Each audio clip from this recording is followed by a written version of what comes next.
Alléluia. Jésus. Shalom, bien-aimés frères et sœurs. Shalom, peuple de Dieu. Peuple exclusivement appartenant au Seigneur. Nous vous saluons tous et nous vous souhaitons les bienvenus dans cette école de la grâce de Dieu. Ici, bien-aimés frères et sœurs, vous êtes chez vous, vous êtes à la maison.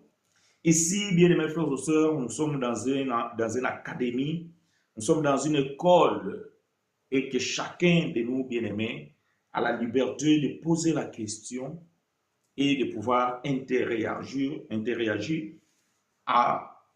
aux enseignements et à ce que nous partageons ici ensemble. Bien-aimés frères et sœurs, nous continuons de ce que nous avions déjà commencé, ce thème intitulé « La vie ou la mort, libre ou condamné, les deux ministères ». Et aujourd'hui, nous allons nous atteler plus sur les deux ministères. Bien-aimés frères et sœurs, pourquoi est-il si important de connaître ces choses?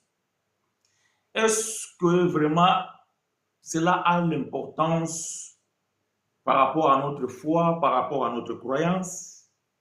Est-ce que cela peut nous aider à pouvoir bénéficier ou bien à comprendre certaines choses? La réponse est oui, bien-aimés frères et sœurs. Bien-aimés, le manque de connaître ces choses, c'est ce qui amène tant de dérives aujourd'hui au sein même des assemblées ou des églises.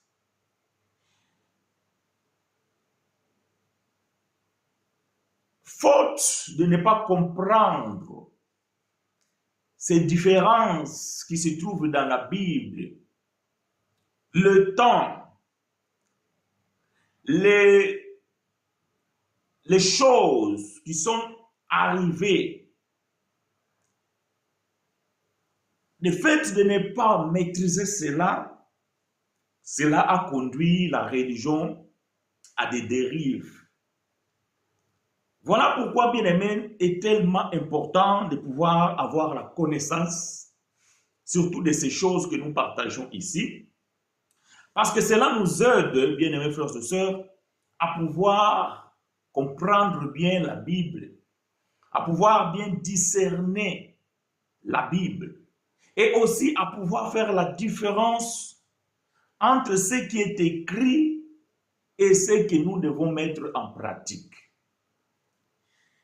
Bien-aimé, connaître les deux ministères, la différence qui existe dans ces deux ministères, cela nous aide à pouvoir comprendre qu'aujourd'hui, au XXIe siècle, aujourd'hui, dans la pleine grâce, l'Église dite primitive n'est pas un modèle pour l'Église d'aujourd'hui. Parce que, bien aimé, l'Église primitive, ou bien le commencement, le début de l'Église, vivait dans une circonstance, il vivait dans un temps où il y avait cette cohabitation. En quelque sorte, nous pouvons dire qu'il y avait cette confusion. Parce que il y avait ceux-là qui ont marché avec Jésus sous la loi, ceux-là qui étaient assidus au ministère mosaïque. Et lorsque le Seigneur est parti, ils sont restés afin de pouvoir propager cette bonne nouvelle du royaume. Malheureusement pour eux, ils n'avaient pas encore reçu la révélation de la vérité de l'évangile de la grâce. C'est ainsi que, bien aimé, quelque temps après, le Seigneur va pouvoir visiter un homme au nom de Saul de Tarse, plus tard appelé Paul. Et c'est à travers cet homme que le Seigneur pourra déposer cette grande mission, cette tâche particulière d'annoncer la bonne nouvelle de l'évangile de la grâce, la révélation de la vérité. Et lorsque cet homme va se lever pour commencer ce ministère, alors il va se trouver confronté à cette réalité des autres qui prêchaient encore Moïse. C'est ainsi que, bien aimé, il y a eu une confusion parce que la nouvelle est montée à Jérusalem, qu'il y a un certain homme nommé Saul, appelé Paul. Il est tenté de prêcher Jésus, mais il interdit à la population d'obéir à Moïse ou d'obéir à ce que Moïse a prescrit. Et cela a suscité un grand débat. La Bible dit même un vif débat de ce que comment un homme qui prêche Jésus, il s'oppose à Moïse. Tandis que nous aussi, nous prêchons Jésus, mais nous obéissons aussi à ce que Moïse a écrit. Donc, cela a fait que, bien aimé, il y avait division au sein même de l'Église. Cela fait que, bien aimé, il y a eu une division au sein même de cette croyance. Comment ça fait-il que nous, les disciples de Jésus, devenus apôtres, nous avons reçu la mission de faire la continuité de ces choses. Nous croyons à ce que Moïse a dit. Le Seigneur lui-même aussi, il a pratiqué ce que Moïse a dit. Et nous prêchons le Seigneur, nous présentons le Seigneur.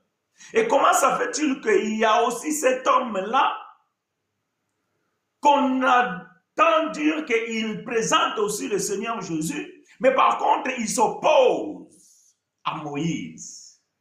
Alors, cela, bien aimé, a provoqué une vive discussion, un grand débat au sein même de la communauté et au milieu des apôtres. C'est ainsi que, bien aimés frères et sœurs, bien aimé frère Paul, résolu avec les autres de monter à Jérusalem afin d'aller mettre au clair ces choses, afin de pouvoir trouver un consensus, afin de pouvoir établir la vérité. Et bien aimé, ce que je suis en train de raconter ici, vous pouvez le trouver dans le livre des Actes des Apôtres, chapitre 15, à partir du premier verset jusqu'au verset 18, 19, 20, 21, ainsi de suite. Vous pouvez lire cela et pouvoir comprendre ces choses. Vous pouvez aussi écrire, comme ça, ceux qui peuvent nous suivre, ils trouveront ces références. Actes des Apôtres, chapitre 15, verset 1, mettez jusqu'à verset 20, au moins vous aurez le contexte de ce que je suis en train de dire. Donc, les bien-aimés frères et sœurs, réunirent à Jérusalem en présence des apôtres locaux, ça veut dire Pierre, Jacques, Jean, Matthieu et compagnie, et Paul et Apollos, non, Paul plutôt et Barnabas, qui sont venus d'autres contrées afin de pouvoir parler de ces choses, afin de pouvoir établir la vérité. Mais vous savez, bien aimé, comme dira un frère, la vérité n'est pas difficile à trouver, mais elle est difficile à croire. Et je peux vous assurer que, bien aimé, malgré que cette vérité apportée par les apôtres, ils étaient confrontés aussi à une réalité de ce que croyaient aussi les autres, ça veut dire les autres apôtres qui étaient à Jérusalem. C'est ainsi que, bien aimés frères et sœurs, il se trouve que dans ce temps-là, il y a eu deux messages. Et c'est alors que nous parlons de deux ministères.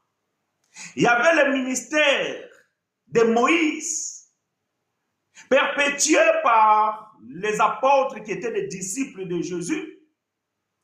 Et il y avait le ministère de la réconciliation et de la vérité qui était qui a eu son commencement avec Paul. Et bien aimé, croyez-moi qu'à cette époque-là, il y a eu ces deux ministères qui cohabitaient ensemble. Nous sommes dans le livre de Galates. Nous sommes dans le livre de Galates, chapitre 2. Galates, chapitre 2. Ici, bien aimé frère Paul va témoigner de ce qui s'est passé lors de cette réunion ou bien concile de Jérusalem qui est cité dans Actes des Apôtres au 15e chapitre par notre bien-aimé frère Luc. Mais ici, c'est Paul qui va pouvoir témoigner de ce qui s'est passé ce jour-là. Alors, je prends Galates chapitre 2, du premier verset, bien-aimés frères et sœurs, nous allons descendre jusqu'au verset, au moins verset 10. Galates, bien-aimés frères et sœurs, livre des bien-aimés frères Paul aux Galatiens, Galates, chapitre 2, Galates, chapitre 2, aidez-moi à écrire ces choses, bien-aimés frères et sœurs, merci sœur Fanny de nous avoir aidés à écrire ces choses, et vous pouvez écrire aussi, les autres aussi, écrire ces choses, bien-aimés, cela est très important, donc cela ne fait pas mal, même si vous êtes plusieurs à écrire cela, bien-aimé, est toujours bénéfique pour ceux qui viennent après nous. Galates chapitre 2, versets 1 à 10. Je lis pour vous et avec vous. 14 ans après, j'ai monté de nouveau à Jérusalem avec Barnabas, ayant aussi pris Tite avec moi. Et ces filles, d'après une révélation, que j'y montais, je leur exposais l'évangile que je prêche parmi les païens. Très important. Voyez-vous? Très important. Il faut bien comprendre la lecture, bien-aimés, afin de pouvoir comprendre ce que nous abordons ici. Paul dit que 14 ans après, il monta à Jérusalem avec Barnabas et avec Tite. Ces filles, d'après une révélation, ça veut dire que Paul ne faisait pas des choses par hasard. Ces filles, après une révélation. Et Paul monte pour aller exposer l'évangile qu'il prêchait. Voyez-vous? Aller exposer l'évangile qu'il prêchait. Pourquoi Paul résolut d'aller à Jérusalem exposer l'évangile qu'il prêchait? Parce que, bien aimé frère Paul, lorsqu'il s'est converti, pendant 3 ans, suivez-moi attentivement, c'est très important ce que nous disons ici, retenez cela, cela va pouvoir vous aider à comprendre beaucoup de choses. Lorsque Paul s'est converti, pendant 3 ans, Paul prêchait aussi comme les autres. c'est que Paul aussi, il propageait le même message qui était le message mosaïque pendant 3 ans.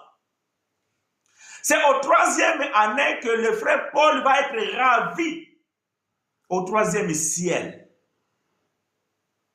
Et là, il va pouvoir recevoir la révélation de l'évangile de la grâce. Et Paul a eu cette mission, cette lourde tâche, cette tâche particulière d'aller prêcher, pas d'abord aux Juifs, mais premièrement aux païens, ça veut dire aux nations, aux non-juifs.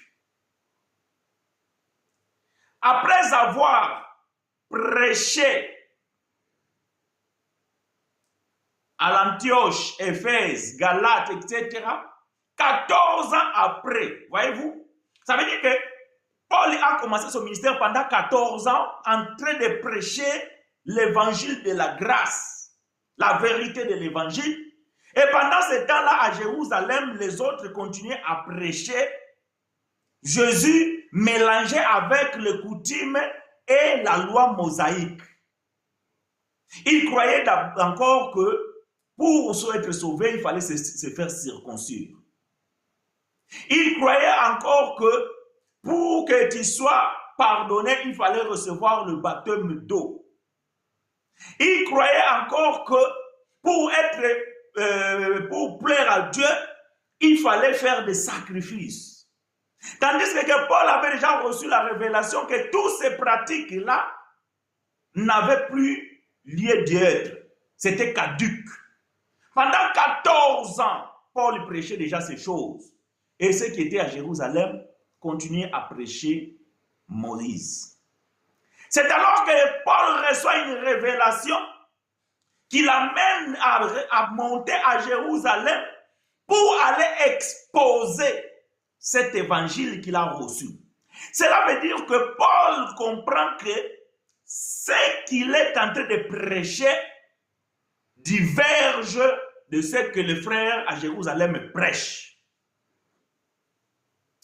Paul comprend que ce qu'il est en train de prêcher, ça n'a rien à voir avec ce que Pierre, Jean et Jacques prêchent. C'est alors qu'il dit, à travers la révélation qu'il avait reçue, de monter à Jérusalem pour aller exposer cet évangile.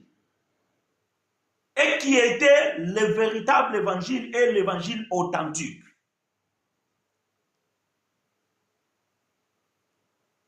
Je continue la lecture dans Galates. Et ce fut d'après une révélation que j'ai montée, je leur exposé l'évangile que je prêche parmi les païens. J'ai exposé en particulier à ceux qui sont les plus considérés, afin de ne pas courir ou avoir couru en vain. Paul, il va exposer cet évangile à ceux qui étaient considérés, c'est-à-dire à Pierre, à Jean et à Jacques. C'est eux qui étaient les plus considérés dans l'Église. Ça veut dire que c'est eux qui étaient les piliers, on peut dire les responsables de l'Église de Jérusalem à cette époque-là. Pierre, les disciples de Jésus, donc l'apôtre Pierre. Jean, les disciples les bien-aimés de notre Seigneur Jésus. Et Jacques, par contre, attention, Jacques ici, ce n'est pas les Jacques, les disciples de Jésus, mais ici, c'est les Jacques, le frère de Jésus, devenu aussi un apôtre.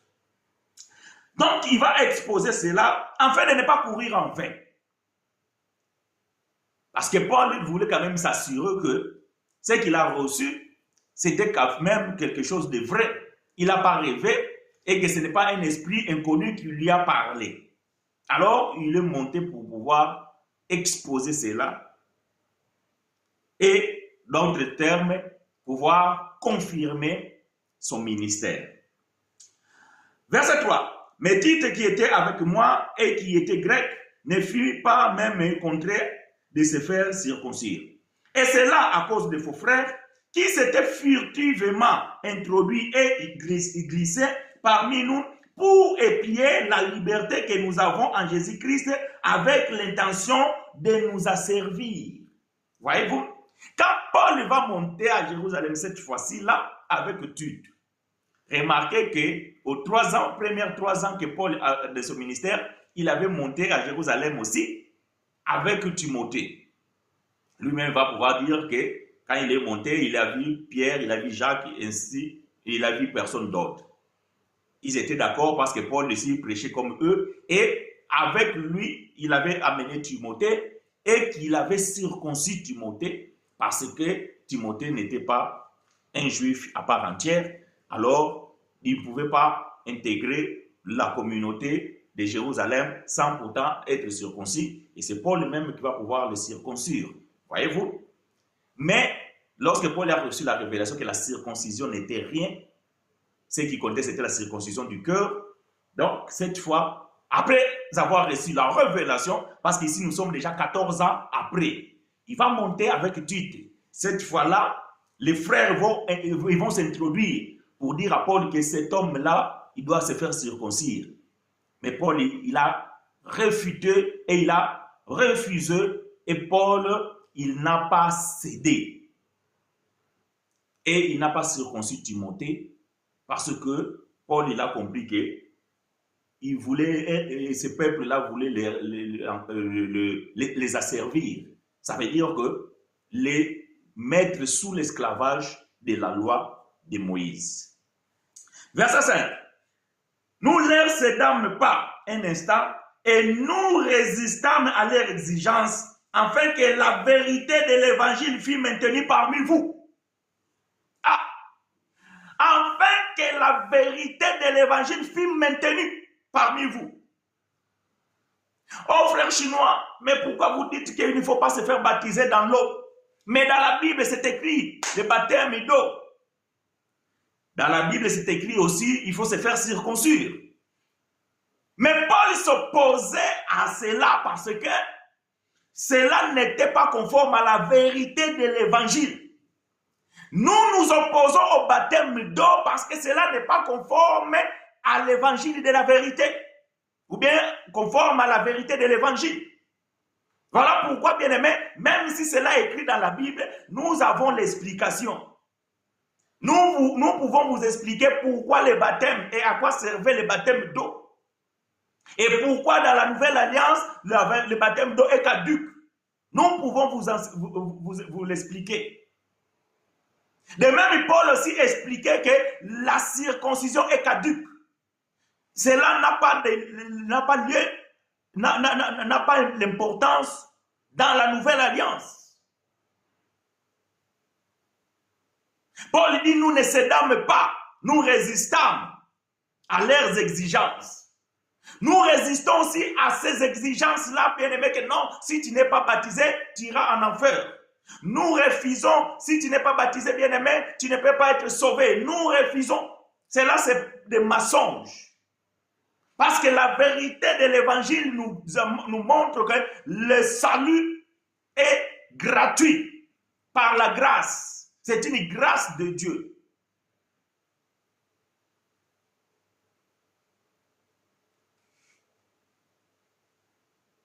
Verset 6. Ceux qui sont les plus considérés, quels qu'ils aient été jadis, cela ne m'importe pas.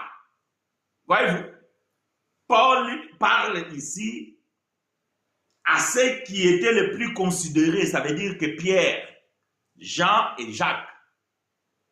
Paul dit que ceux qui étaient jadis, cela ne l'importe pas. Cela veut dire quoi? C'est que ces peuples-là, ils avaient quand même une fierté de pouvoir se dire que nous avons marché avec Jésus. Nous avons mangé avec Jésus. Nous avons parlé avec lui. Donc nous avons reçu la chaleur de cet homme. Ils étaient fiers. D'ailleurs, je les comprends. Même moi, si j'étais là, j'allais être fier de vivre, de côtoyer Jésus, de marcher avec lui. Mais cela n'était pas le plus important. Le plus important, c'est le message. C'est la révélation qui lui vous a donné. Quelle est cette révélation? Voilà pourquoi Paul dit que cela ne l'importe pas. Peu importe ce qui était jadis, disciple ou pas disciple, où il a marché avec Jésus ou pas, où ils ont fait des miracles. Paul dit, cela m'importe peu. Dieu ne fait point acception des personnes. Ceux qui sont les plus considérés ne m'imposèrent rien. Voyez-vous? Ceux qui étaient les plus considérés, ils n'imposèrent rien à Paul. Aujourd'hui, bien aimés, voyez-vous, une fois, j'ai partagé avec un grand frère. Un grand frère parce qu'il est âgé, plus âgé que moi en âge. Voilà pourquoi par le respect nous l'appelons un grand frère. Et on partageait sur l'évangile. Et je l'ai exposé la connaissance de l'évangile de la grâce et cette vérité, qu'il y a certaines pratiques ou certaines choses qui se font dans leur milieu, cela n'a pas lieu d'être. Ce grand frère, il m'avait dit que quand moi j'ai commencé ces choses, lorsque moi j'ai reçu l'évangile, quand j'ai commencé à pratiquer l'évangile, tu n'étais pas encore né. Et des siècles, il y a eu des docteurs, des gens qui ont passé. Est-ce qu'ils n'ont pas reçu cette vérité que toi tu prétends avoir aujourd'hui? Voyez-vous? Les gens pensent que le fait d'être ancien dans ces choses, certains pensent que le fait d'avoir cru avant nous, ils obtiennent la vérité de l'évangile. Paul aussi, il avait trouvé ce problème-là. Et ces anciens-là, bien aimés, ils pensent qu'ils peuvent nous imposer ce qu'ils ont cru. Voyez-vous? Ils peuvent nous imposer ce qu'ils ont cru. Non, bien aimé, moi, aujourd'hui, là où je suis, quel que soit ton statut, quel que soit le titre que tu peux porter aujourd'hui, tu ne peux pas m'imposer quoi que ce soit si cela n'est pas conforme à l'écriture et à la révélation de l'écriture. Parce que cela ne suffit pas que cela soit écrit, mais encore que cela soit bien expliqué selon la révélation de la vérité de l'évangile. C'est alors que j'ai dit amen à la parole. Moi, je ne dis pas amen à ce que les hommes disent. J'ai dit amen à la parole. Donc, on ne me posera rien si cela, bien aimé, ne respecte pas la vérité de l'évangile. Alors, Paul dit que ceux qui étaient plus considérés, ils ne l'imposèrent rien. Ça veut dire qu'ils étaient dans un pied d'égalité. Oh non, nous, on a connu Jésus avant toi, maintenant toi tu viens, tout ça, là tu nous parles, que la grâce et qu'on ne doit pas suivre Moïse. Non, non, non. Tu dois obéir à ce que Moïse a dit et à ce que nous, parce que c'est à nous que le Seigneur a confié l'Église. Non, non, non. Non, ils étaient au même pied d'égalité.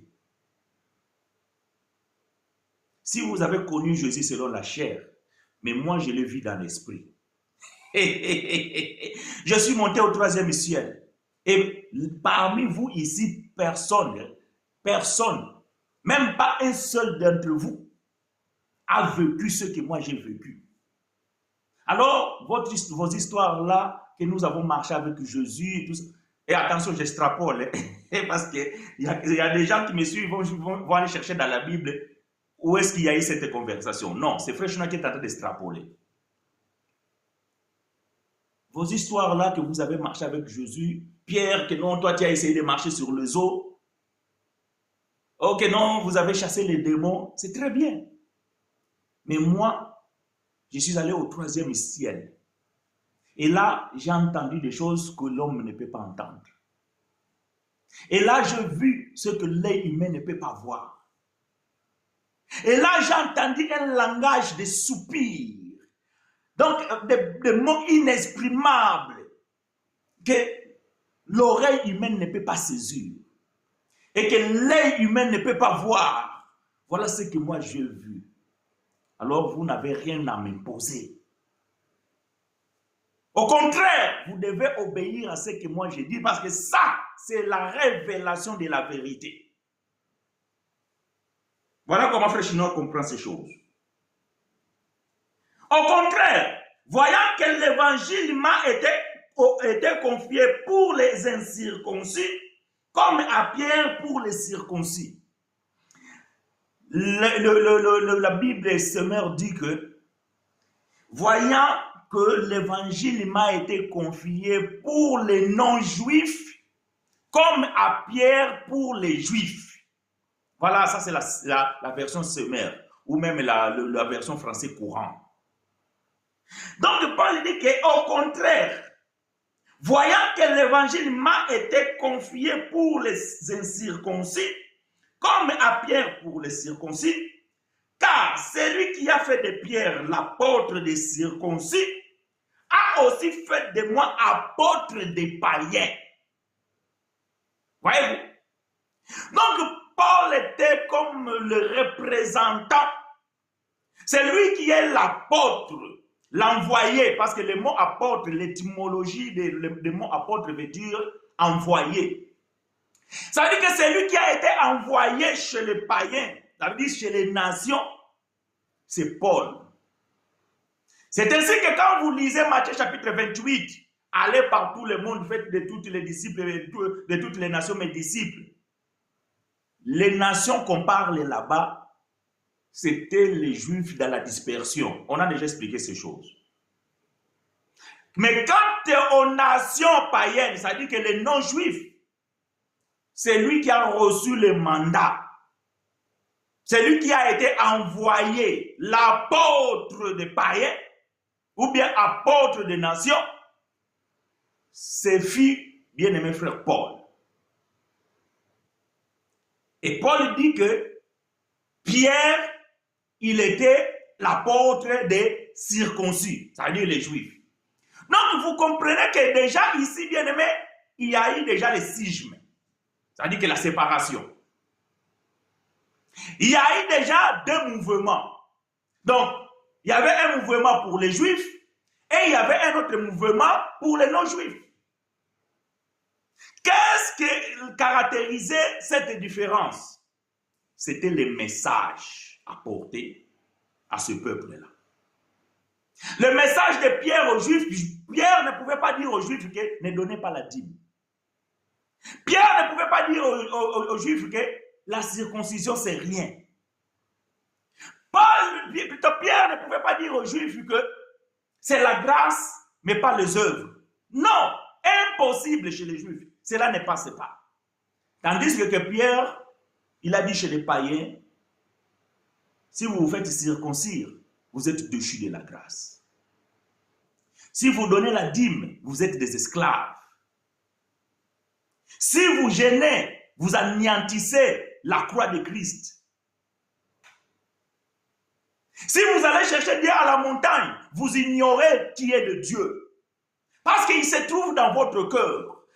Ne savez-vous pas que vos corps est le temple du Saint-Esprit?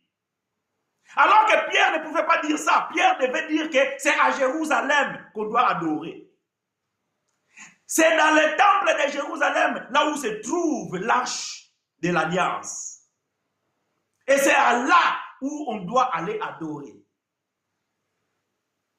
Mais Paul, non. Paul dit que non. Ne savez-vous pas que vos corps est le temple du Saint-Esprit? C'est que le Dieu ne se trouve ni à la montagne, ni à Jérusalem. Le Dieu, maintenant, il habite un corps. Et ce corps, c'est toi. Voilà le message que Paul a porté. Tandis que Pierre ne pouvait pas porter ce message. Voilà pourquoi le ministère de Pierre et le ministère de Paul étaient opposés. Il y avait deux ministères. Paul avait ce ministère de réconciliation. D'amener au peuple que le Dieu de l'univers, c'est notre Dieu à tous. C'était apporter la lumière pour dire que quand tu es un élu de Dieu, peu importe que tu sois juif ou pas juif, Dieu ne fait pas acception. Dieu ne fait pas acception. Si tu es un élu, Dieu ne t'a pas élu sur la terre, mais Dieu t'a élu depuis l'éternité. Voilà ce que Paul prêchait. Tandis que Pierre, il disait que pour que tu sois accepté au milieu de la communauté juive, tu dois être circoncis. Tu dois obéir à ce que Moïse a dit. Et tu dois pratiquer ce que Moïse a prescrit. Donc, il y a eu deux messages. Il y a eu deux mouvements. Il y a eu deux ministères au début de l'Église. Voilà pourquoi l'Église primitive, ce n'est pas un modèle pour nous. Parce qu'ils étaient encore dans des pratiques mosaïques. Et ce ministère, c'était le ministère de la condamnation et de la mort. Nous allons lire cela bientôt, tout à l'heure là, dans 2 Corinthiens. C'était le ministère de la condamnation et de la mort. Souvenez-vous, dans Actes des Apôtres, chapitre 11, ou chapitre 5, je ne sais plus, je pense que chapitre 5. Ananias et Saphira, ils ont fait un vœu. Or, faire le vœu, c'est la loi de Moïse. C'est dans la loi qu'on faisait le vœu. Et que Moïse avait même interdit, si tu n'es pas capable d'obéir le vœu, ne le fais pas. Ananias et Saphira, ils ont fait un vœu à Dieu.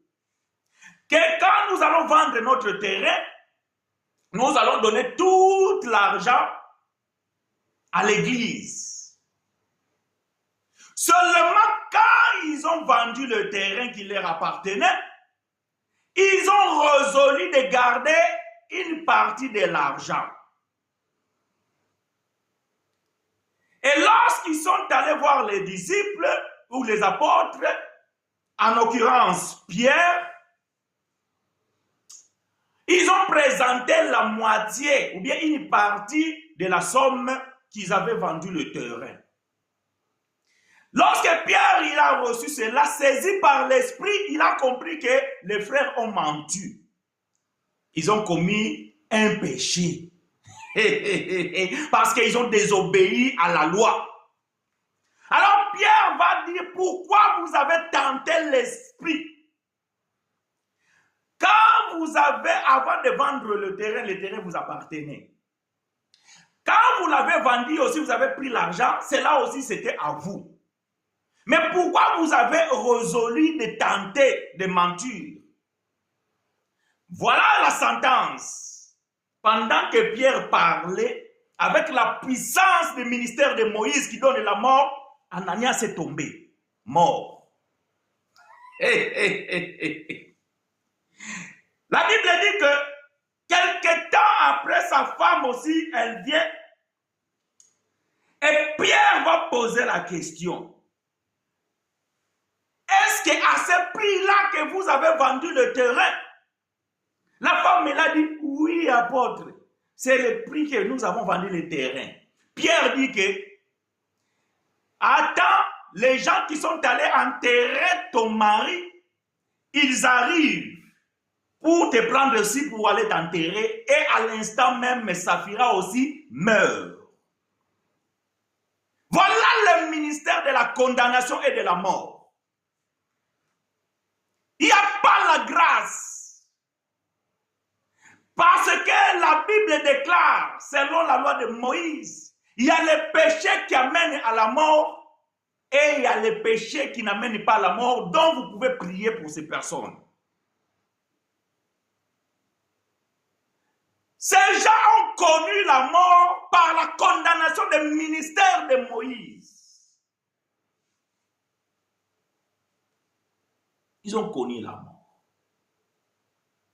Nous sommes dans le 1er siècle au début de l'église primitive. Donc, il y avait la cohabitation de ces deux ministères.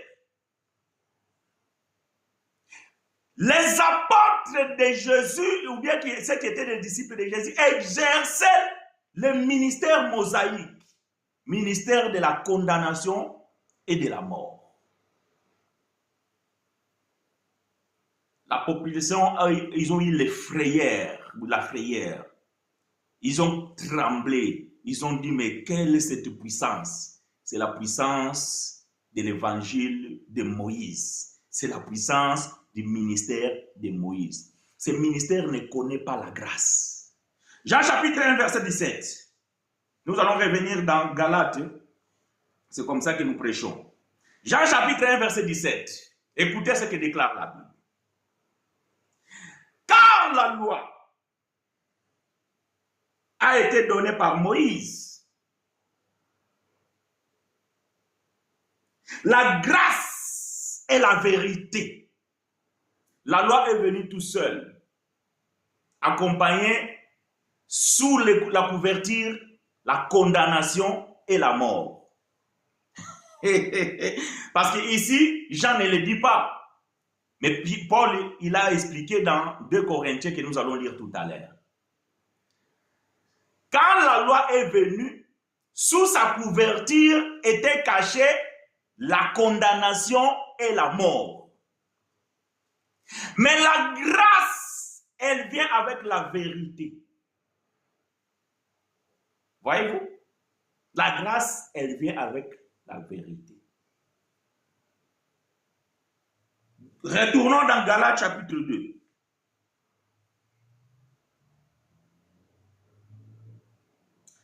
Verset 9.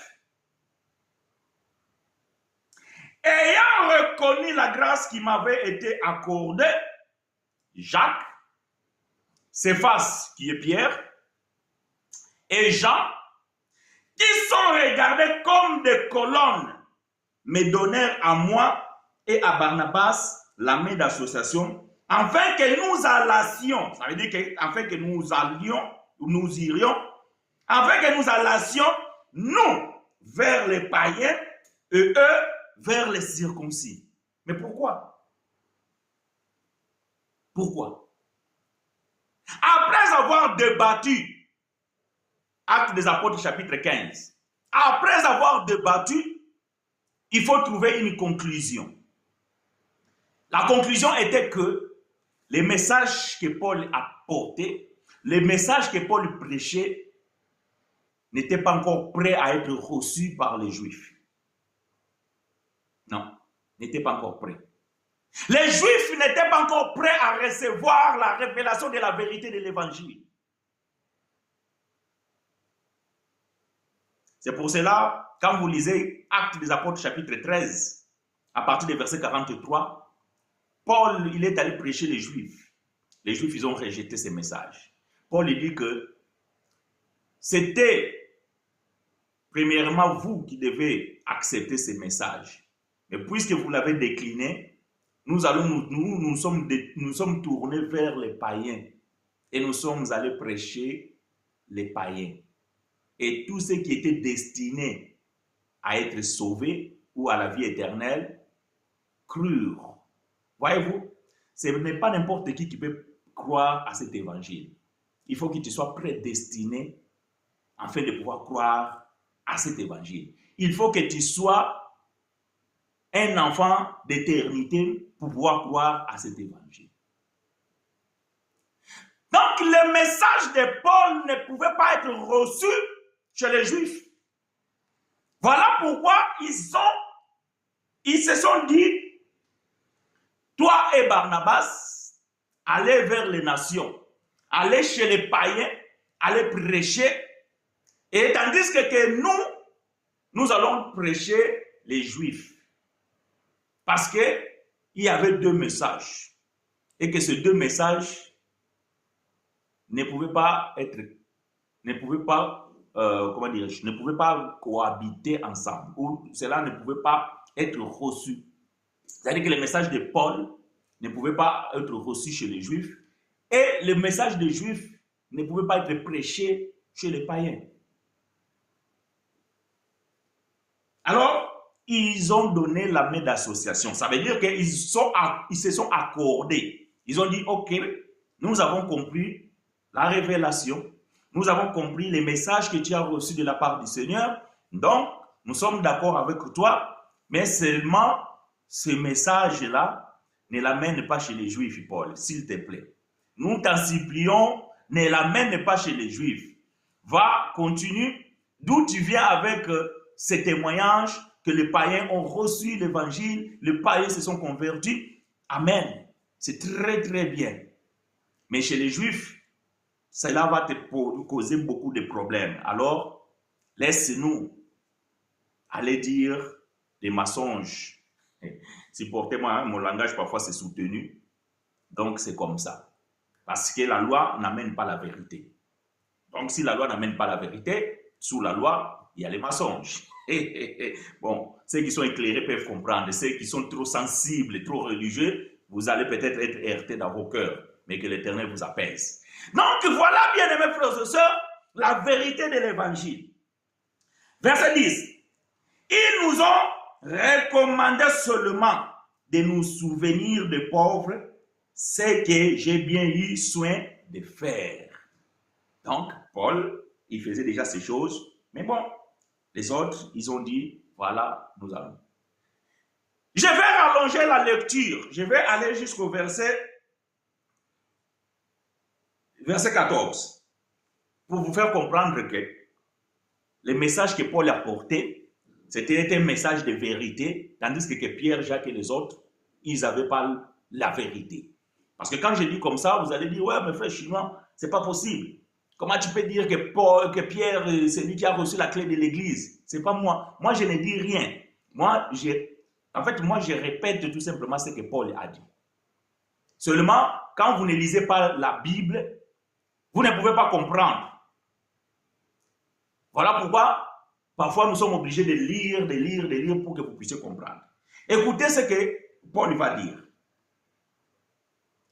Mais lorsque s'efface, ça veut dire Pierre, lorsque Pierre vint en Antioche, je lui résistais en face parce qu'il était répréhensible. En effet, avant l'arrivée de quelques personnes envoyées par Jacques, il mangeait avec les païens et quand elles furent venues, il s'esquiva et s'était à l'écart par crainte des circoncis. Ici c'est Pierre.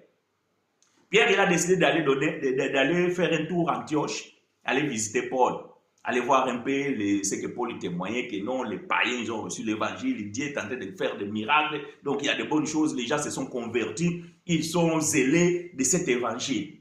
Pierre, il s'est décidé de rendre visite à Paul. Lorsque Pierre est arrivé là-bas, il a trouvé qu'avant de manger, il ne lave pas les mains, parce que ça, c'était les coutumes juives. Il a trouvé que ces gens-là, ils ne gênent pas.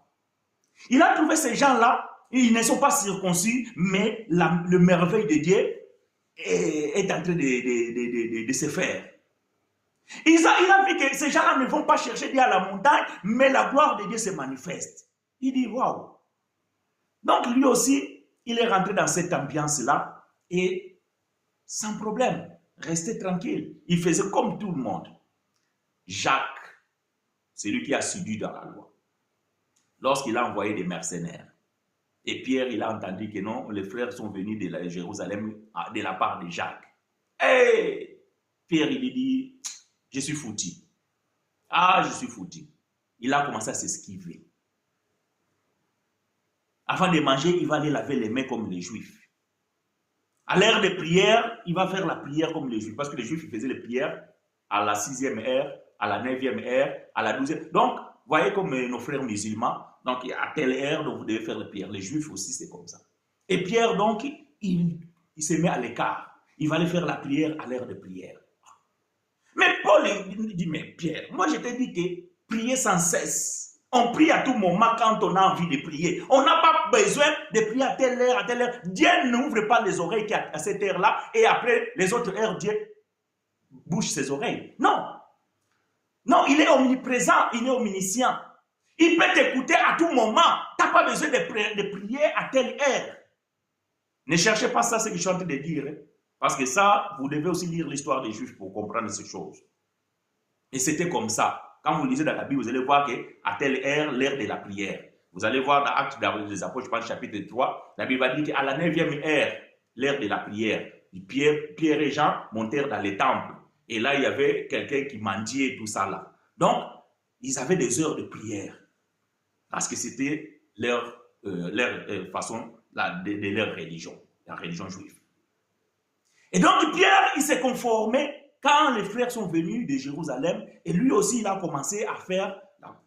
Paul les regarde et dit, tiens, quel hypocrite celui-là.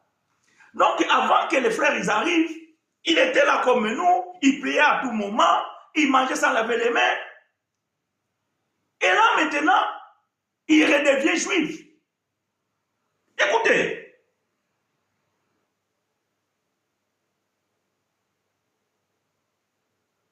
Avec lui, verset 13, les autres juifs usèrent aussi des dissimulations, en sorte que Barnabas même fut entraîné par leur hypocrisie. Donc, Pierre et les autres juifs aussi qui étaient là, qui avaient reçu l'évangile de la grâce, ils ont aussi fait l'hypocrisie pour faire croire à ces juifs qui sont venus de Jérusalem que non, ils continuent à garder les préceptes de Moïse. Même Barnabas aussi, il s'est fait amener par ces mouvements. Écoutez Paul, verset 14. Voyant qu'il ne marchait pas droit selon la vérité de l'évangile. Frère, quand vous lisez la Bible bien, quand vous lisez la Bible claire, voyez vos pasteurs aujourd'hui, ils ne marchent pas dans la vérité de l'évangile, mais ils prêchent la Bible. Mais ils ne marchent pas à la vérité de l'évangile. Ce n'est pas le fait que tu prêches la Bible que tu es dans la vérité. Faux. Pierre, c'est lui dont on a confié les clés de l'église. C'est lui dont Jésus a confié la responsabilité. Cet homme qui s'est levé le jour de la Pentecôte, il a prêché, 3000 hommes se sont convertis. Il a prêché, 5000 hommes se sont convertis. Mais il n'était pas dans la vérité de l'évangile. Bon, quelqu'un va se poser la question, mes frères, alors s'il n'était pas dans la vérité de l'évangile, alors quand il prêchait quoi? Il prêchait Moïse. Il était dans la vérité de Moïse. Or, la vérité de Moïse, c'est contraire à la vérité de l'évangile. Parce que ceux qui se sont convertis ces jours-là, que Pierre a prêché, c'était des juifs de diaspora. Lisez bien la Bible. Actes chapitre 2. La Bible dit que ces jours-là, les juifs de partout le monde se sont réunis à Jérusalem. Ce n'étaient pas des païens, c'était des juifs qui étaient nés ou bien qui vivaient à l'étranger, qui sont venus ce jour-là pour pouvoir fêter. Et quand Pierre sortait, il a prêché et se sont convertis. Mais Pierre ne prêchait pas la vérité de l'évangile. Parce que la vérité de l'évangile, c'est que les pratiques mosaïques sont caduques. La vérité de l'évangile, c'est que le baptême d'eau est caduque. La vérité de l'évangile, c'est que la dîme est caduque. La vérité de l'évangile, jeûner est caduque. La vérité de l'évangile, tout a été accompli. L'œuvre de la croix parfaitement achevée. Sans rien laisser. Donc, Jésus n'a pas besoin de ton concours. Jésus n'a pas besoin de ton aide. Aujourd'hui, les gens veulent aider Dieu. Oui, Seigneur, bénis-moi et tout ça là, mais demain, je vais faire le jeûne et prière pendant 5 jours afin que tu me bénisses. Seigneur n'a pas besoin de ton sacrifice. Mange ton foufou, mange ton chikwang, mange ton aloko, ton acheke, mange ce que tu as l'habitude de manger. Arrête de se faire souffrir ton corps. Bon, si tu es un peu gros, un peu grosse, et que tu veux perdre un peu de masse, tu vois, par exemple, moi, ces derniers temps-là, je dois descendre un peu parce que je m'approche de 100 kilos, c'est pas trop bon. Donc, je peux dire que bon, je vais ne pas trop manger ou je peux sauter un repas. Mais cela, je ne le ferai pas pour la foi. Non, je le ferai pour ma santé, mais pas pour la croyance. Est-ce que vous comprenez? Alors la Bible dit, voyant qu'il ne marchait pas droit selon la vérité de l'évangile, j'ai dit à Pierre, en présence de tous, si toi qui es juif, tu vis à la manière des païens et non à la manière des juifs, pourquoi forces-tu les païens à judaïser? Pourquoi forces-tu les païens à judaïser? Vous prêchez que Jésus vient bientôt. Jésus revient bientôt. Ce n'est pas la peine de s'enrichir. Ce n'est pas la peine de construire de grandes maisons parce que cela va rester pour qui? Mais vous-même, vous bâtissez de grandes maisons. Vous envoyez vos enfants à l'étranger pour aller faire des études pour garantir un avenir bien. Mais ces mamans-là qui vous donnent l'argent pour que vous vous enrichissez, vous les privez de payer les minervales de leurs enfants pour que leurs enfants demain aussi deviennent des ministres, bien deviennent des grandes personnes dans la société. Donc pour eux, Jésus vient bientôt, mais pour vous, Jésus ne viendra plus. Parce que vous connaissez la vérité de ces choses. Mais vous êtes des hypocrites. Et vous appauvrissez les pauvres gens et vous vous enrichissez. Et vos enfants, ils sont dans les grandes écoles étrangères. Vous-même, vous avez 5-6 bagnoles dans vos parkings. Et vous construisez de grandes fortunes. Mais les pauvres gens qui viennent, oh bien-aimés, ce n'est pas la peine de garder l'héritage dans ce monde-là où il y a la ruine. Le bon héritage, c'est au ciel. Au ciel, ton corps ne connaîtra même pas le ciel. Dieu t'a béni matériellement pour la terre. Pour la terre. C'est sur cette terre-là que vous devez vous réjouir, que vous devez travailler dur et pouvoir avoir une belle vie. Donner un bon avenir pour vos enfants.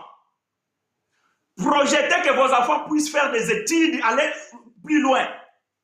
Vous devez aspirer à avoir ta propre maison. Vous devez aspirer, donc à un moment donné, de se dire que je suis fatigué de marcher à pied, je dois acheter une voiture. Arrêtez de donner la dîme et les offrandes à vos pasteurs. Fais un peu d'économie, cotise un peu. Et c'est un peu là, au bout de 2 ans, bien aimé, tu auras une bonne somme pour pouvoir t'acheter une bonne chose. Arrêtez de donner votre argent à ce... Non, je me retiens. Voyant qu'il ne marchait pas droit selon la vérité de l'évangile, j'ai dit à ses faces, en présence de tous, si toi qui es juif, qui vis à la manière des païens et non à la manière des juifs, pourquoi forces-tu les païens à judaïser? Pourquoi voulez que les autres pratiquent des choses que vous ne pratiquez pas? Vous décrétez jeûne de 21 jours, mais toi tu manges chez toi avec ta femme, avec ta famille. Oh non, moi je suis serviteur de Dieu, je n'ai pas besoin de jeûner parce que moi le Seigneur a déjà jeûné pour moi et parce que moi je suis serviteur, donc eux ils sont des malheureux, ils ont besoin de la grâce de Dieu, voilà pourquoi ils doivent jeûner. Toi tu n'as pas besoin de la grâce de Dieu. Alors c'est normal parce que ta poche elle dépend de l'argent que les autres travaillent. Les autres ils travaillent pour toi. C'est normal que tu n'as pas besoin de la grâce de Dieu, tu as besoin de l'argent. Voilà pourquoi ils doivent se sacrifier en attendant la miséricorde de Dieu. Mais toi, tu attends ce qui vient de leurs mains. Malheureux. Voyez-vous? Malheureux.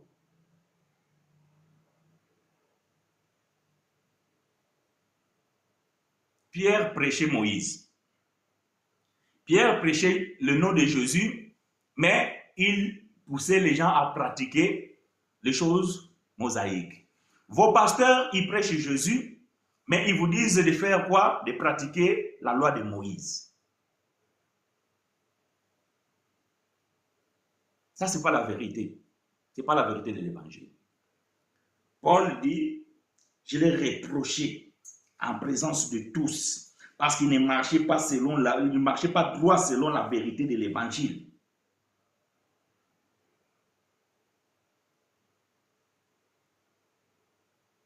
Verset 15.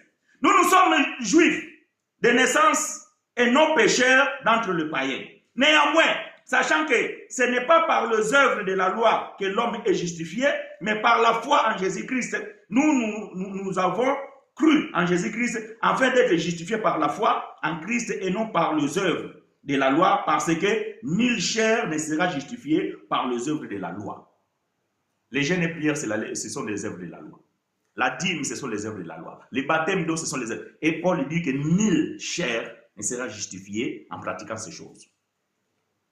Notre justification, c'est par la foi en Jésus-Christ. Nous croyons qu'il a tout accompli à la croix, nous disons Amen. Nous croyons qu'il a aboli la loi qui condamnait, nous disons Amen. Nous croyons que nous sommes bénis en Jésus-Christ, nous disons Amen. Voilà la vérité. C'est ça la vérité de l'évangile. Et Pierre était réprochable. Voilà pourquoi Paul il a tiré les oreilles. Il dit, viens ici, viens. Qu'est-ce que c'est cette histoire? Toi, tu veux montrer quoi? Il dit, non, Pierre, tu ne marches pas dans la vérité. Et ça, c'est pas bon. Tu ne peux pas corrompre tout ce monde qui est ici avec tes pratiques. Alors, conforme-toi à la droiture et à la vérité.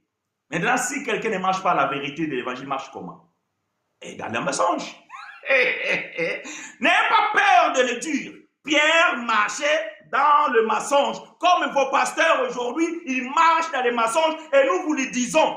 Et vous ne voulez pas croire. Et vous êtes comme des moutons. Vous suivez ces gens-là. Et quand vous êtes dessus, et vous appelez frère chinois. Oh frère chinois, je vais comprendre. Notre pasteur, il a prêché ça. Qu'est-ce que j'ai à faire avec ce que votre pasteur prêche? Et quand il a prêché comme ça, pourquoi toi tu as dit Amen? Ah, parce que tu es mouton. Maintenant, les conséquences, tu veux que frère chinois puisse te donner l'explication de cette écriture-là, que frère chinois t'explique comment, mais en réalité, cette écriture veut dire quoi? Mais nous, ça fait presque une décennie que nous sommes ici en train de prêcher ces choses. On n'a pas cessé de les dire et de les répéter. Mais quand vous voulez ne pas écouter, parce que vous êtes émotionné, voyez-vous, vous ne faites pas un culte raisonnable, mais vous faites un culte émotionnel. Vous pensez que quand vous rentrez quelque part, que les gens sont en train de... Vous dites que l'onction. Ce n'est pas l'onction, c'est émotion. Voyez-vous, vous confondez les choses, l'onction et émotion. Ce que vous voyez dans les assemblées là, ce ne sont pas les onctions. Ce n'est pas l'onction, c'est les émotions. Les gens sont émotionnés. Le fait que tu fais couler larmes, le fait que tu, je ne sais pas, cela ne veut pas dire que c'est l'onction. L'onction ne fait pas pleurer. Non, l'onction ne fait pas pleurer, l'onction t'enseigne. Voyez-vous, l'onction t'enseigne, l'onction ne te fait pas pleurer. L'onction ne te fait pas crier ou je ne sais pas, non. L'onction doit t'enseigner. Quand tu reçois l'onction, tu dois être enseigné. Et vous êtes tellement émotionnel. Bon, nous allons mettre point virgule. Mais avant de mettre point virgule, lisons 2 Corinthiens chapitre 3. Dimanche prochain, nous allons continuer. Donc, nous avons beaucoup de choses à dire encore. Mais le temps est tellement précieux pour vous et pour nous, parce que nous avons aussi d'autres choses à pouvoir faire, et nous devons aussi respecter cela. 2 Corinthiens chapitre 3.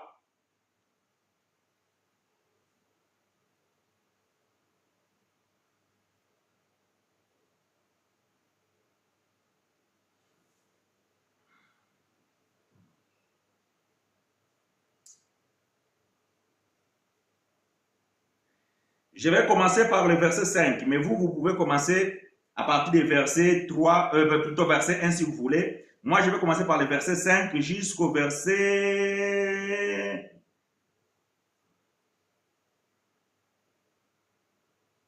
18. Voilà, comme ça on va lire presque tout. 2 Corinthiens chapitre 3, verset 5 à 18. Je lis pour vous et avec vous. J'aimerais bien prendre le temps vraiment d'expliquer ces choses verset par verset, détail par détail, mais je n'aurai pas peut-être le temps aujourd'hui. Dimanche prochain, nous allons reprendre ici, afin que nous puissions donner maintenant des détails. Donc, mais là, bien aimé, que l'Éternel te soit favorable, sœur Fanny. Donc, 2 Corinthiens chapitre 3, verset 1 à 18, mais moi je vais commencer par le verset 5, pour que je ne sois pas assez long. Ce n'est pas à dire que nous soyons par nous-mêmes capables de concevoir quelque chose comme venant de nous-mêmes. Notre capacité, au contraire, vient de Dieu. Il nous a aussi rendu capables d'être ministres d'une nouvelle alliance, non de la lettre, mais de l'esprit. Car la lettre tue, mais l'esprit vivifie. Vos pasteurs, voyez-vous, vos pasteurs, ce sont des ministres de l'ancienne alliance. Voilà pourquoi ils vous parlent de la dîme, ils vous parlent du baptême, ils vous parlent de la montagne, ils vous parlent des jeûnes et prières, ils vous parlent des sacrifices, ils vous parlent de bâtir les autels, ils vous parlent de je ne sais pas quoi, parce que toutes ces pratiques-là, ce sont les pratiques de l'ancienne alliance. Et vos pasteurs, ils sont des ministres de l'ancienne alliance. Mais Paul dit que Dieu nous a capacité, ou bien Dieu nous a rendu capables d'être ministres d'une nouvelle alliance, non de la lettre, mais de l'esprit, car la lettre tue, mais l'esprit vivifie. Parce que bien aimé, la lettre, c'est noir sur blanc. Donnez la dîme. Vous donnez la dîme. La lettre, c'est noir sur blanc. Il faut bâtir l'autel. Vous bâtissez les autels. La lettre, c'est noir sur blanc. Il faut sacrifier. Vous sacrifiez. Mais l'esprit, c'est l'explication de la lettre. Et c'est alors que vous recevez la vie. Parce que la lettre va vous tuer. Voilà pourquoi vous êtes mort. Spirituellement, vous êtes mort. Dans la connaissance, vous êtes mort. Émotionnellement, vous êtes mort. Vous avez besoin de la vérité de l'évangile pour que vous soyez vivant. Et c'est l'esprit qui doit vous vivifier. Et l'esprit, c'est l'explication de la lettre. C'est ce que nous disons et c'est ce que nous donnons. Mais quand vous restez dans la lettre, vous êtes mort. J'ai bien expliqué ici de quelle mort s'agit-il. Verset 7. Or, si le ministère de la mort, écoutez très bien, si le ministère de la mort, gravé avec des lettres sur des pierres, a été glorieux, au point que les fils d'Israël ne pouvaient fixer leur regard sur le visage de Moïse, à cause de la gloire de son visage, bien que cette gloire fût passagère. Moïse, lorsqu'il descendait de la montagne, la Bible dit, sa figure resplendissait de lumière. Ça veut dire ça brillait. Et que le peuple ne pouvait pas regarder Moïse. Moïse devait couvrir la tête. C'est-à-dire que Moïse devait porter voile pour cacher la gloire. Voyez-vous? Pour cacher cette gloire. Le peuple ne pouvait pas le voir. Donc Moïse portait le voile. Et Paul est en train de dire que, à cause de la gloire de son visage, bien que cette gloire fût passagère. 8. Combien le ministère de l'Esprit ne sera-t-il pas plus glorieux? Le ministère de l'Esprit, c'est ça le ministère de la réconciliation, c'est le ministère que nous avons, nous, que Paul avait.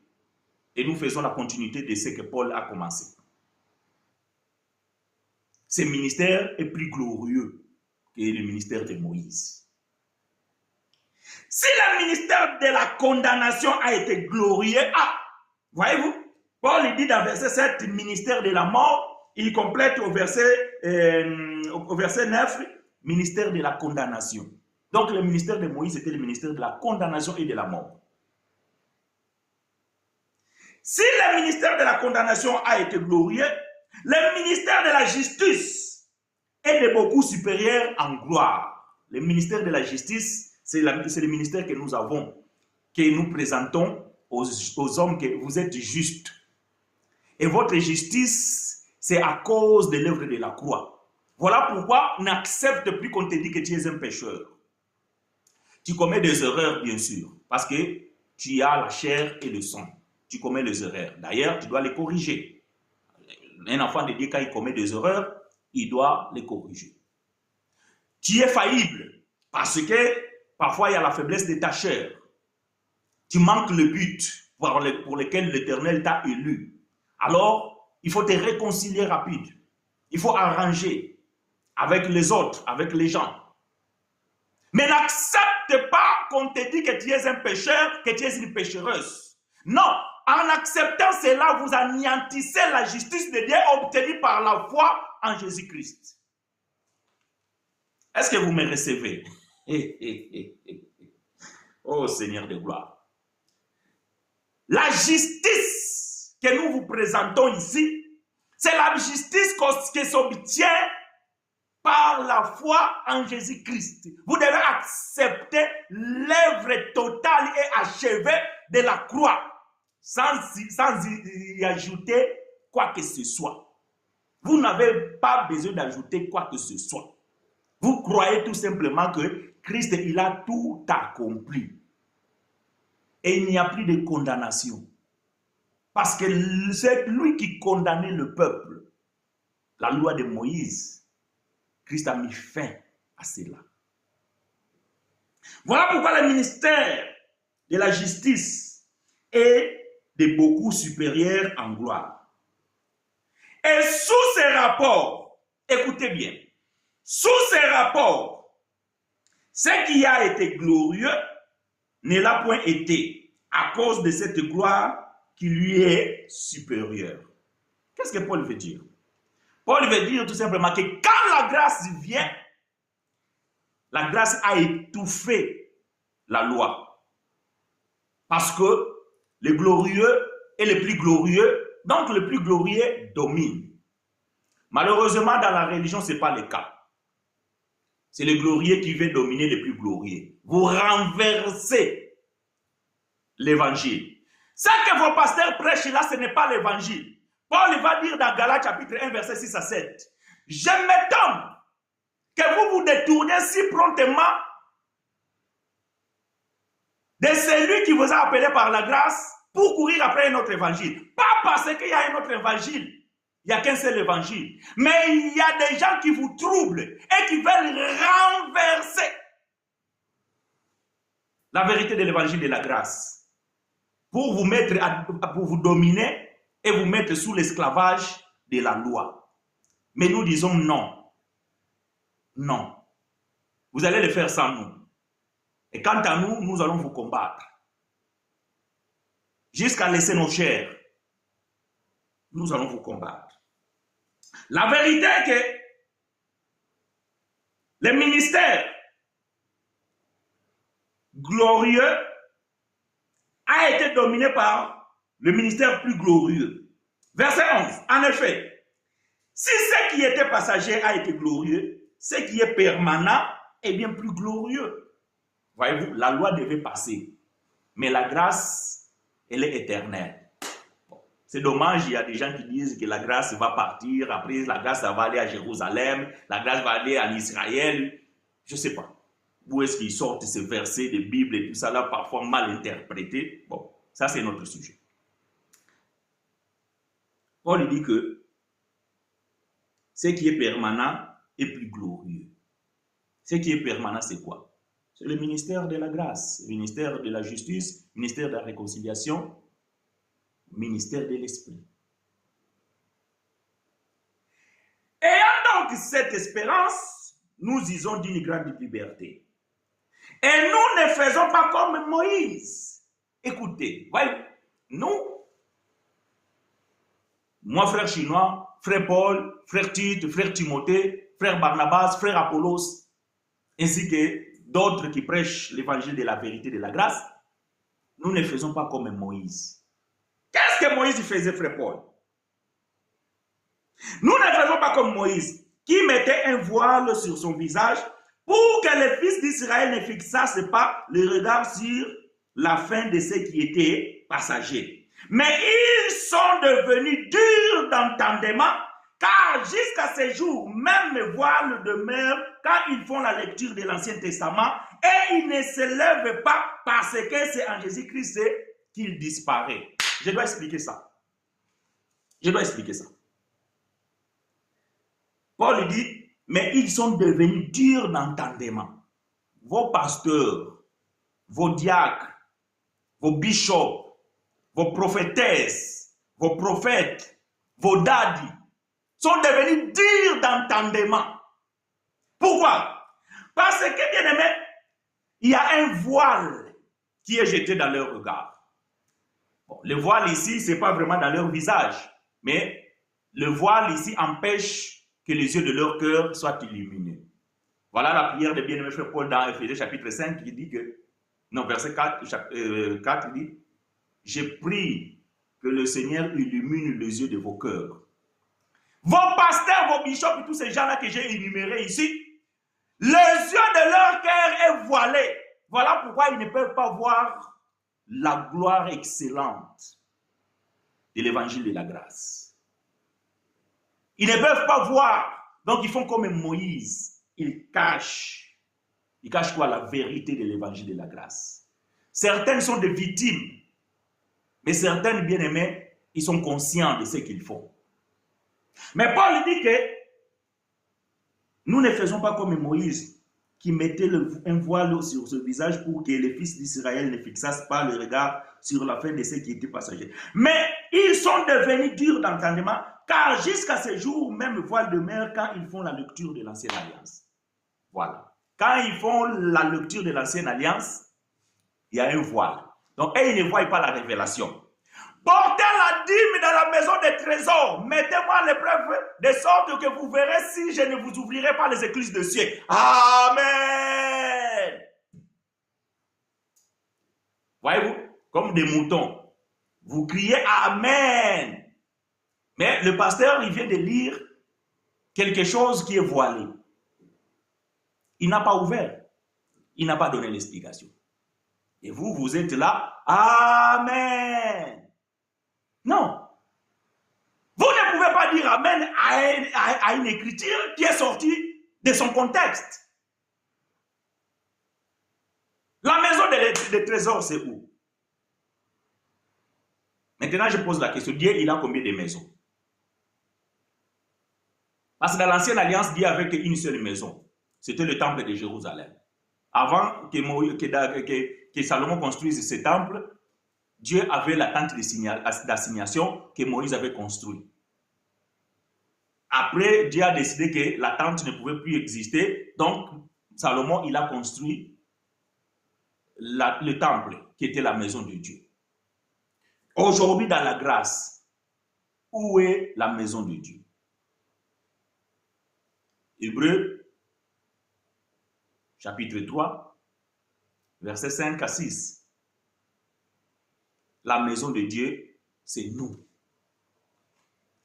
Alors, si on doit porter la dîme dans la maison des trésors, donc la dîme doit revenir à nous-mêmes. Mais comment vous pouvez croire que là où vous rassemblez, c'est la maison de Dieu? C'est absurde. Maintenant, le pasteur est tenté de dire, bien aimé, voilà, vous voyez, la Bible dit, apportez la dîme dans la maison de Dieu, de trésor, bien dans la maison de Dieu, vous dites Amen. Parce que vous pensez vraiment que là où vous êtes là, c'est la maison de Dieu.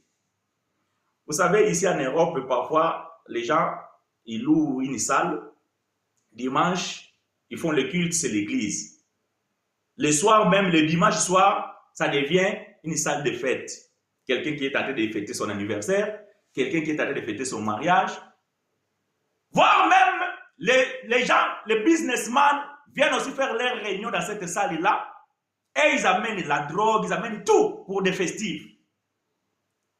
Et vous, dimanche, quand vous arrivez, vous allez prier, Seigneur, nous invoquons le sang, que le sang sanctifie cette place, que le sang purifie cette salle, que le sang purifie les murs, que le sang purifie le sol, que le sang purifie le tapis, tout ça là, Amen. Et vous croyez maintenant, ce moment-là, ce lieu est devenu saint et est devenu la maison de Dieu.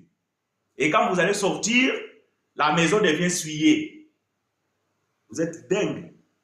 Il y a un boulon qui est déboulonné dans vos têtes. Il ne faut pas vraiment être intelligent pour croire à ces choses. Non! Même vos salles là, vos salles que vous appelez les églises. Les samedis, la sœur Jeannette et le frère Jean vont se marier.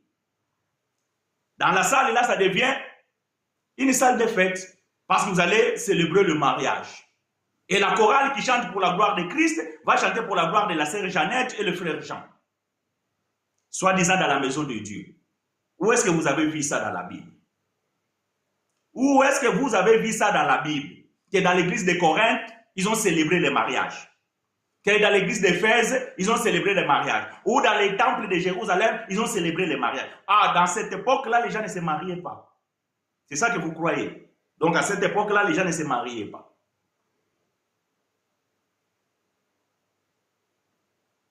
Si dans l'état des apôtres, il y avait des ministères, la loi et la grâce, dans notre temps aujourd'hui, il y a ce ministère-là de Méli-Mélo qui mélange la loi et les dogmes et les pratiques mondaines. Il mélange tout et il pratique dans vos églises. C'est triste.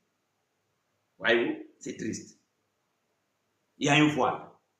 Donc quand ils lisent l'Ancien Testament, il y a un voile. Ils ne voient pas. Et ils ne voient pas la révélation. Ils voient la lettre. Mais la lettre va vous tuer. Alors, bon, je dois mettre le point virgule. Parce que j'ai trop parlé, déjà le temps va. J'étais où? Verset 14. Ils sont devenus, voilà, ils sont devenus durs d'entendement, car jusqu'à ce jour, les mêmes voiles demeurent quand ils font la lecture de l'Ancien Testament. Ils ne se lèvent pas parce que c'est en Christ qui disparaît. Jusqu'à ce jour, quand on lit Moïse, un voile est jeté sur leur cœur. Quand on lit Moïse ici, ça dit quand on lit la loi. Un voile est jeté dans leur cœur. Donc, voyez-vous, tout à l'heure, je vous ai parlé des yeux du cœur. Donc, le voile, ne cherche pas à voir un voile dans la tête de votre pasteur. Non, le voile qui ferme les yeux de votre pasteur, c'est dans son cœur. C'est-à-dire qu'il y a un voile qui empêche son cœur de s'ouvrir à la vérité. Il y a un voile qui empêche son cœur de voir la révélation. Donc, ne cherchez pas que, franchement, il a dit que nos pasteurs, ils sont voilés. Mais mon pasteur, je le vois bien rasé, bien coiffé, bien parfumé. Oui, mais on parle des choses spirituelles. Dans leur cœur, il est voilé parce qu'il n'a pas la révélation. Mais lorsque le cœur se convertit au Seigneur, le voile est ôté. Ah! Nous comprenons que vos pasteurs ne sont pas convertis. Ne sont pas convertis. Vos pasteurs ne sont pas convertis. Voilà pourquoi ils ont encore le voile. Mais frère, comment un pasteur ne peut pas être converti? Ben, il est converti du monde païen ou bien aidez-moi. Il est converti du profanisme à la religion. Voyez-vous, votre pasteur, il est converti à la religion. Mais il n'est pas converti à Christ. Parce que quand il est converti à Christ, le voile doit tomber. Christ doit te donner la révélation. Qui t'a appelé dans le ministère? Qui t'a envoyé pour parler de ces choses? Et celui qui t'a envoyé, il ne t'a pas équipé. Celui qui t'a envoyé, il ne t'a pas donné les rémants. Donc, il y a un problème. Donc, votre pasteur, vos dirigeants sont convertis à la religion, mais ils ne sont pas convertis à Christ. Voilà pourquoi le voile ne ôte pas. Mais quand ils sont convertis à Christ, le voile est ôté. Je parle, bien-aimé, avec assurance, parce que je suis sûr de ce que je dis. Moi-même, j'étais converti à la religion. J'ai prêché aussi comme tout le monde, parce que j'étais converti à la religion. Mais le jour que mon cœur est converti à Christ, le voile est tombé. Et je vis la révélation de la parole. Et c'est cette révélation que je partage avec vous. Quand le cœur n'est pas converti, bien-aimé, vous êtes converti à la religion. Pourquoi aujourd'hui, je suis kimbanguiste, je suis protestant, je suis catholique, rare vous défendez que je suis enfant de Dieu. Rare, pour ne pas dire jamais. Rare, vous défendez que vous êtes enfant de Dieu. Vous défendez vos religions, vous défendez les dénominations que vous appartenez. Moi, je suis témoin de Jéhovah. Moi, je suis pentecôtiste. Moi, je suis des mouvements de réveil. Moi, je suis... Voilà le problème. C'est que vous êtes convertis à la religion au lieu d'être convertis à Christ et vous suivez les dogmes de votre dénomination. Ici, on porte des torches. Ici, la femme ne peut pas porter les pantalons.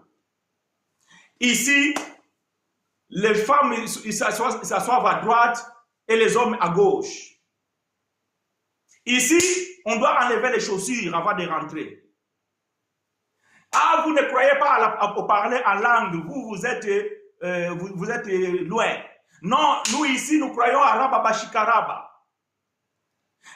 Vous là-bas, vous prenez la Sainte Seine avec des biscuits. Nous ici, nous prenons la Sainte Seine avec des pains et du vin. Non, nous ici, le vin c'est péché, nous prenons la Sainte Seine avec du jus de raisin. Donc, vous défendez des bêtises qui ne se trouvent pas dans la Bible. Parce que vos cœurs ne sont pas encore convertis à Christ. Mais vous êtes convertis dans la religion. Et vous êtes un bon religieux. Vous défendez bien votre religion, vous défendez bien vos dogmes. Mais vous êtes incapable de défendre l'évangile. Parce que vous ne le connaissez même pas. Comment vous pouvez défendre l'évangile? Chose que vous ne connaissez pas. C'est impossible. Il faut connaître la chose pour pouvoir la défendre. Nous défendons l'évangile parce que nous le connaissons et nous avons la grâce, la faveur de Dieu de pouvoir comprendre ces choses. Et voilà pourquoi nous les partageons avec vous. Lorsque le cœur se convertit au Seigneur, le voile est ôté. Ah, le voile est ôté. Ici, nous défendons Christ. Ici, nous défendons la croix. Attention! Pas la croix que vous portez ici, la chaînette. Au frère chinois, il a dit, on défend la croix. Je vais marcher acheter ma croix. Si tu portes une croix sur toi, c'est que tu es un ignorant. Parce que tu ne connais même pas les significations de la croix que tu portes. La croix a existé même avant la mort de Jésus. La croix ne symbolise pas la mort de Jésus. Je suis désolé de te le dire. Quand je parle de la croix ici, je parle de l'œuvre accomplie sur cette croix. Ça veut dire que je parle de la mort et de la résurrection. Donc n'allez pas dans les boutiques acheter une chaînette avec une courroie pour dire que non, je défends la croix. Parce que frère chinois, il a dit, il faut défendre la croix. Non, non, non, non, non. Ce n'est pas de ça que je parle. Aux choses spirituelles, employons un langage spirituel. Que l'Éternel vous soit richement favorable et vous êtes vraiment le bienvenu dans cette école de la grâce. Lorsque le cœur se convertit au Seigneur, les voiles ôtées. Oh! Le Seigneur, c'est l'Esprit. Et là où est l'Esprit du Seigneur, là est la liberté. Où est votre liberté? Où est votre liberté? Où est votre liberté? On a dit que là où il y a l'Esprit, là où est l'Esprit de le Seigneur, parce que le Seigneur est Esprit, là il y a la liberté. Galates chapitre 5. C'est pour la liberté que Christ nous a affranchis. C'est pour la liberté. Vous êtes devenus des esclaves des hommes. Les sœurs, le malheureux sœurs, vous abandonnez vos maisons pour aller faire le ménage chez le pasteur.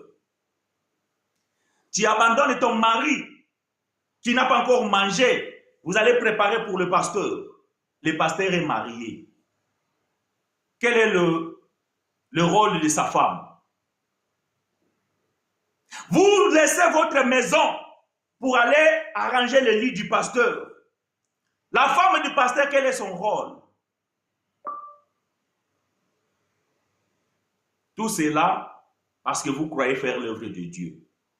Vous êtes devenus des esclaves, des servantes.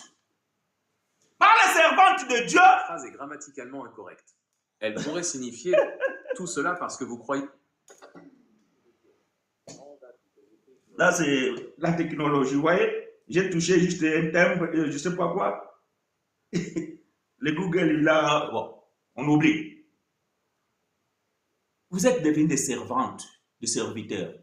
Les frères qui laissent leur rendez-vous pour aller tondre les gazons dans la parcelle du pasteur. Et vous croyez faire l'œuvre de Dieu.